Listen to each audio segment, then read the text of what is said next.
Backcountry hunting in the western mountains isn't just hard. It's a calorie-burning war zone. If you're not fueled right, you have a great chance of crashing, and if you crash, best case scenario, you're going to suffer. Worst case, you might even bag your hunt and quit. But it doesn't have to be that way. In today's video, I'm going to teach you how to calculate your own calories so that you know exactly what you need in the backcountry and how to pack your food accordingly. Before we dive into today's video, I just wanted to show you one of the new designs we have over at backboneunlimited.com, and that's the elk deadhead. We've also got it as a mule deer, a pronghorn, and a whitetail. They're all sweet designs, all exclusively made for Backbone Unlimited. So I'd love it if you could support the channel, snag one of those shirts, and we'll continue to deliver you more content that you need for your backcountry hunting. So today we're going to dive right in. No fluff, no junk, no big explanations. We're just going to dive right in, teach you how to calculate exactly what you need for your backcountry hunt based on what you burn for your base calorie needs, how to figure out how much to add on for the amount of calories that you're burning throughout the day, and then figure out how to convert that into the number of calories that you should be eating regularly throughout the day in order to meet your caloric needs and not get behind. The first set of calories we're going to calculate today is called your BMR. BMR stands for base metabolic rate, and that's just the base number of calories your body needs in order to keep you alive. It just supports daily function. So if you were to lie in bed and not move at all, that's what your BMR is supporting. So let's go ahead and calculate that because it's the baseline for figuring out all the rest of our caloric needs on our hunts. In order to calculate your calories, we're going to use the most scientific, up-to-date method that we know of, and that's the Mifflin-St. Jeor. And the Mifflin-St. Jeor is a lot better at calculating your base metabolic rate, that BMR, than any of the old school models or some of the just generic guessing numbers that I've seen thrown out there in the hunting industry. So we're going to use two just slightly different calculations based on whether you are a man or a woman. So let's talk about the men first. In order to calculate your BMR for men, we're going to take 10 times your body weight in kilograms. We're going to add that to 6.25 times your height in centimeters. You're going to subtract 5. You're going to multiply that times your age, and you're going to add 5. For the ladies, we're going to calculate your BMR by taking 10 times your body weight in kilograms, add it to 6.25 times your height in centimeters.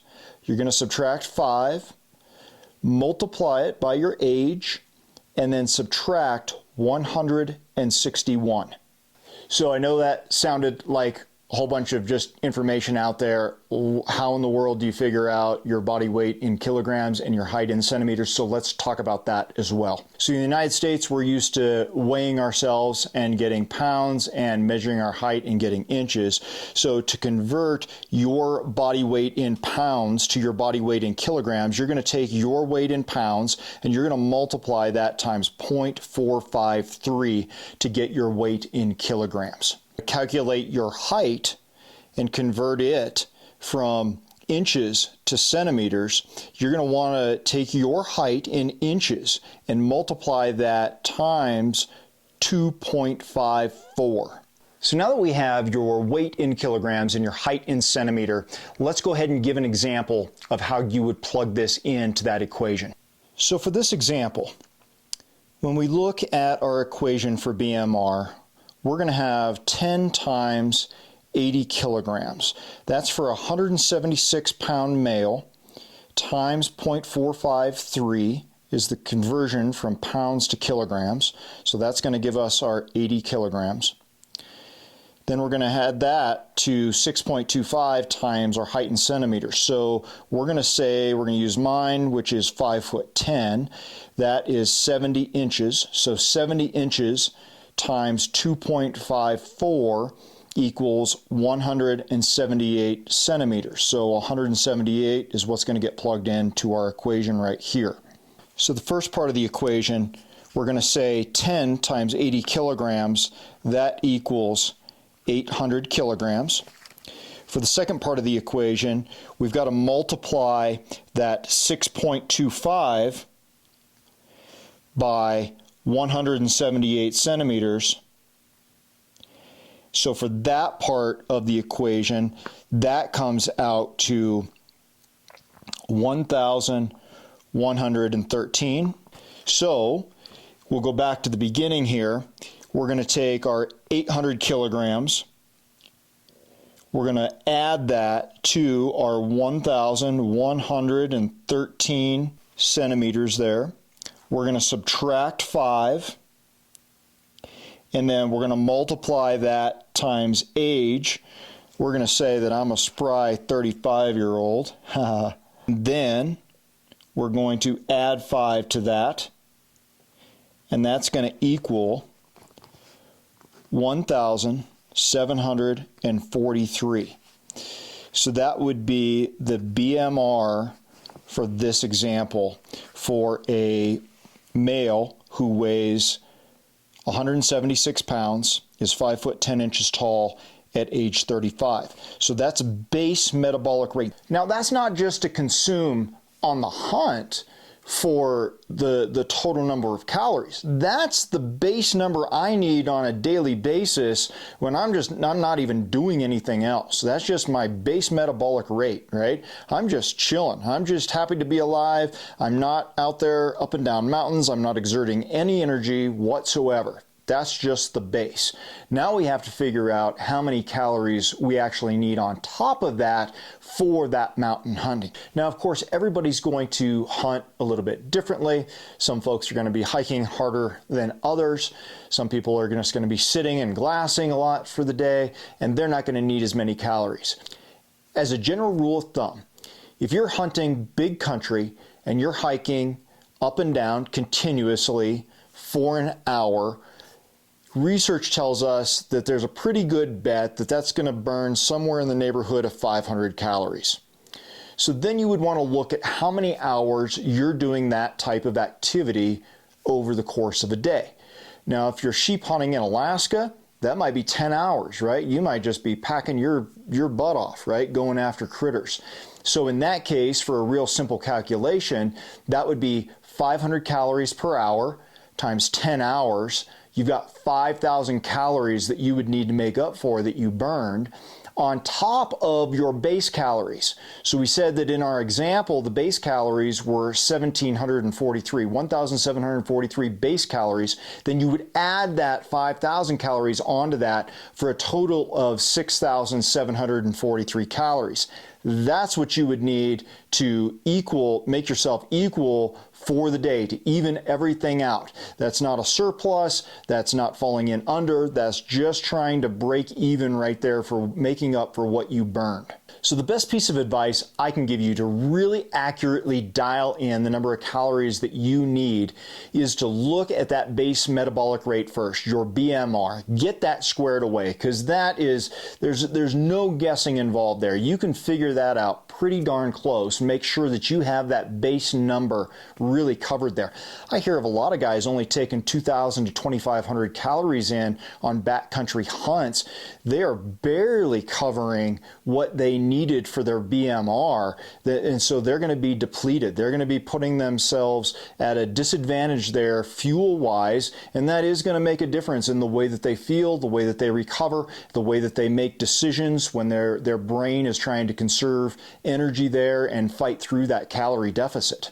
So just kind of look at that extra calorie burning piece. Use that 500 calories per hour as a general rule of thumb. Let's say that 500 calories is going to equate to an hour of constant hiking in some pretty good terrain, a little bit of weight in the pack, right? And we're going to do that continuously for an hour. Now, if you're doing less than that, you're going to have to, you have the advantage of being able to modify down, right? So what percentage of your day day is in that A plus 500 calories an hour range, and then kind of figure out where the rest of that day follows there, and you'll be able to have a much better idea of the number of calories that you need. Most folks, they say in the backcountry, are going to need 4,500 to 6,500 calories per day for an average backcountry western hunt. So just keep that in mind. If your calculations come in below that, there's a good chance that if you're doing a lot of active hiking and hunting that way on your backcountry hunt, that you're going to be at a little bit of a deficit. So this is not a place where, even though we want to be mindful of pack weight, this is not a place where you want to cut corners, because it's only going to have a negative impact on your hunt. Now, I've also read many times where folks try to take shortcuts on this and just use a base calorie number to figure out how many calories are needed throughout the day. I'm going to show you what that looks like real quickly here. But again, even though it's something that's been used quite a bit throughout the hunting industry for calculating caloric needs on backcountry hunts, it's not near as effective as figuring out your base metabolic rate and then using that 500 calorie or an hour rule of thumb there for vigorous backcountry hunting. So there are some resources out there who suggest that we're going to burn 20 to 25 calories per pound of body weight a day when we're hiking in rugged conditions. So for example, if you were a 175-pound person, you would multiply that times the lower end of that scale, maybe 22 calories per pound of body weight, and you're going to get a total of 3,850 calories needed per day. If you were a 225-pound person, you would probably calculate in towards the upper end of that scale at around 24 calories per pound of body weight, and you're going to come out with a total of 5,400 calories needed per day. Now, the problem with this is it's just not exact. It kind of gets you in the ballpark, but again, not near as accurate as first calculating your BMR using our worksheet and then adding in your exercise, your physical exertion calorie needs on top of that. Now, that's all fine and good. Let's use our number that we calculated in the beginning.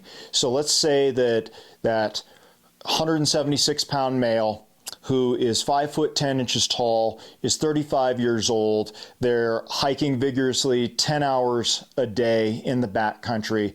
They are going to need that 6,743 calorie number, right? What does that mean for us in terms of how we plan our food throughout the day? Well, you take that 6,743 number, divide that by then the 10 hours that you're planning on being hiking and vigorous in the backcountry, and that comes out to 674 calories per hour. So then you can look at that 674 calories per hour and figure out what kind of food you're going to be needing to intake all the time. If you're only eating every 2 hours, that number is going to have to be closer to, 1,350 calories every 2 hours. So that's a significant number. Break it in half, getting down into that 600 calorie range, you're really looking at calorie dense foods. So it really narrows down your options there, especially when you're trying to conserve pack weight in what exactly you bring. So you're going to want to make sure that the calories per ounce is very high. When I very first started backpack hunting, the recommended calories per ounce number was around 100. So 100 calories per ounce meant that it was going to be a viable option for your pack. Now I try to bump that up quite a bit, where at least 125 calories per ounce for me when I'm trying to really dial in and choose foods that are going to give me the energy that I need in the backcountry.